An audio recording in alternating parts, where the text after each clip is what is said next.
Welcome to 8 PM news. ఇక details చూద్దాం. రేపు ఈడీ విచారణకు మాజీ మంత్రి కేటీఆర్ హాజరు కానున్నారు. ఈ కార్ రేసింగ్ కేసులో మనీ లాండరింగ్ కోణంలో ఈడీ అధికారులు ప్రశ్నించనున్నారు. క్వాష్ పిటిషన్ అంశంలో సుప్రీంకోర్టుకు కేటీఆర్కి చుక్కెదురైంది. ఇక దీంతో ఈడీ విచారణ ఉత్కంఠగా మారింది. ఆయనను ఈడీ అధికారులు అరెస్ట్ చేస్తారా లేక మరోసారి విచారణకు రావాలని పిలుస్తారా అన్నది ప్రస్తుతం హాట్ టాపిక్గా మారింది.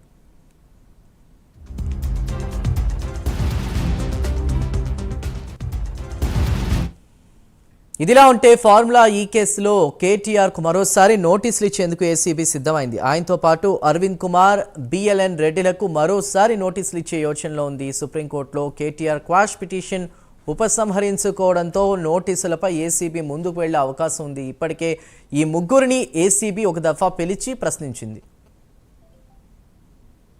ఈరోజు కేటీఆర్ గారి క్వాష్ పిటిషన్ సుప్రీంకోర్టులో కోర్టు నెంబర్ 11 జస్టిస్ బెలాయం త్రివేది, జస్టిస్ ప్రసన్న వరాలే వారి ధర్మస్థానంలో ఈరోజు పిటిషన్ రావడం జరిగింది. అండ్ మా తరఫున సీనియర్ న్యాయవాది ఆర్యమ్మ సుందరం అండ్ సిద్ధార్థ్ దవే ఇద్దరు ఆర్గ్యూ చేయడం జరిగింది. వాళ్ళు section 13(1)A of PC act వర్తించదు అని ఆర్గ్యూ చేశాము. ఎందుకంటే వాళ్ళు ఎఫ్ఐఆర్లో పేర్కొన్న అంశాలన్నీ అవన్నీ ప్రొసీజరల్ ఇర్రెగ్యులారిటీస్కి సంబంధించినవి, అది that doesn't amount to corruption అని చెప్పి మేము వాదించడం జరిగింది. మేము కొద్దిసేపు వాదించిన తర్వాత మా లీగల్ ఒపీనియన్ ప్రకారం మేము కేసుని విత్డ్రా చేసుకోవడం జరిగింది. ఈరోజు సుప్రీంకోర్టులో అది అందరూ డిస్మిస్ అవుతుందని తప్పుడు ప్రాపకండా చేస్తున్నారు. అది మా అంతటా మేమే విత్డ్రా చేసుకున్నాము, అది డిస్మిస్ కాలేదు. There is a difference between withdrawal and dismissal. మా అంతటా మేమే పిటిషన్ వెనక్కి తీసుకున్నాం కాబట్టి అది డిస్మిస్ కిందకి రాదు, మేము విత్డ్రా చేసుకునేట్టు అవుతుంది అది. అండ్ మేము ఎందుకు విత్డ్రా చేసుకున్నామంటే అవైలబుల్ రెమెడీస్ని అప్రోచ్ అవ్వడానికి, తీసుకోవడానికి యాజ్ పర్ లాలో ఉన్న రెమెడీస్ మిగతావి అప్రోచ్ చేసుకోవడానికి మేము ఇది చేయడం జరిగింది. సో దానికి తేడా ఉంది. So I just want to clarify. So డిఫరెన్స్కి there is a difference between withdrawal and dismissal. ఇది మా అంతటా మేము విత్డ్రా చేసుకున్నాము ఈ కేసుని. Thank you.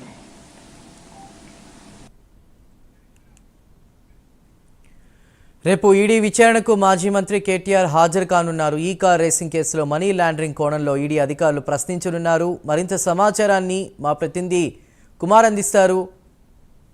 Kumar. Thank you Chandu. రేపు ఈడీ విచారణకు అయితే కేటీఆర్ అయితే హాజరు కానున్నారు.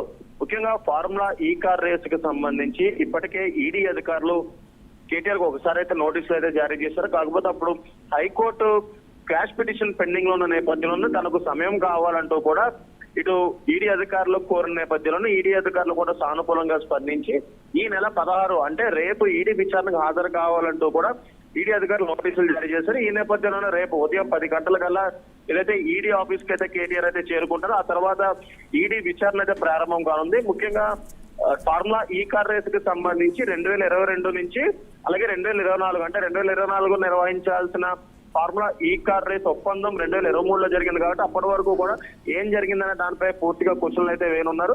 ముఖ్యంగా మనీ లాండరింగ్ అలాగే ఫేమస్ చట్టాలు ఉల్లంఘించినట్లు కూడా డిసెంబర్ 20వ తారీఖున ఈ ఈడీ అధికారులు ఈసీఐఆర్ అయితే నమోదు చేశారు.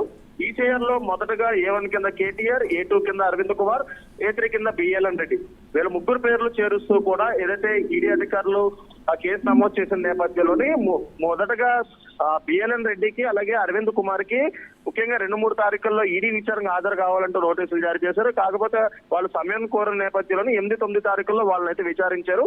అలాగే కేటీఆర్ మాత్రం రేపైతే విచారించనున్నారు. వాస్తవంగా ఇప్పటికే సుప్రీంకోర్టులో కూడా కేటీఆర్ కి అయితే చుక్కెదురైంది. ఎందుకంటే హైకోర్టు ఇచ్చిన తీర్పును సవాల్ చేస్తూ కూడా సుప్రీంకోర్టులోని క్వాష్ పిటిషన్ మరొకసారి దాఖలు చేసిన నేపథ్యంలోనే ఈ రోజు దానిపై విచారణ అయితే జరిగింది. ఈ నేపథ్యంలోనే క్వాష్ పిటిషన్ అయితే హైకోర్టు అయితే కొట్టివేయడంతో కూడా దానికి సంబంధించి విత్డ్రా కూడా చేసుకోవడం జరిగింది.